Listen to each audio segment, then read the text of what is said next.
ప్రభుత్వ భూముల విషయంలో రాజీ పడే ప్రసక్తే లేదు. కరకంబాడి సర్వే నంబర్ 150లో ఉన్న ప్రభుత్వ గుట్టుపై కొందరు వ్యక్తులు అక్రమంగా మైనింగ్ చేస్తున్నారని, రాళ్లను తరలిస్తున్నారని మా దృష్టికొచ్చింది. వెంటనే మేం క్షేత్రస్థాయికి వెళ్లి తనిఖీలు చేపట్టాం. అక్కడ రాళ్లను తరలిస్తున్న 2 ట్రాక్టర్లను సీజ్ చేసి తహసీల్దార్ కార్యాలయానికి తరలించాం. ప్రభుత్వ భూమిని ఆక్రమించాలని చూసినా, అనుమతి లేకుండా తవ్వకాలు జరిపినా చట్టపరంగా కఠిన చర్యలు తీసుకుంటాం.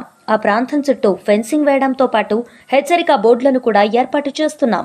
పక్కకు తరలించి స్థలాలను ఆక్రమించుకుంటున్నారనేటువంటి ఫిర్యాదు అందిన వెంటనే అక్కడికి వెళ్ళి ఆ గుట్టను సర్వే నెంబర్ 150 గుట్టను పరిశీలిస్తే అక్కడ 2 ట్రాక్టర్లతో అక్కడ ఉన్నటువంటి గుట్టలో ఉన్నటువంటి రాళ్లను వేరే చోటికి తరలించేందుకు ప్రయత్నం చేస్తున్నారు. అలాగే చదును చేసేందుకు ప్రయత్నిస్తున్నటువంటి వారిని అక్కడే అడ్డుకోవడం జరిగింది. అలాగే ఆ 2 ట్రాక్టర్లను కూడా సీజ్ చేసి ఎక్కడైతే ఈ ఆక్రమణ గురవుతుందో అక్కడ బోర్డును కూడా రెడీ చేయడం జరిగింది.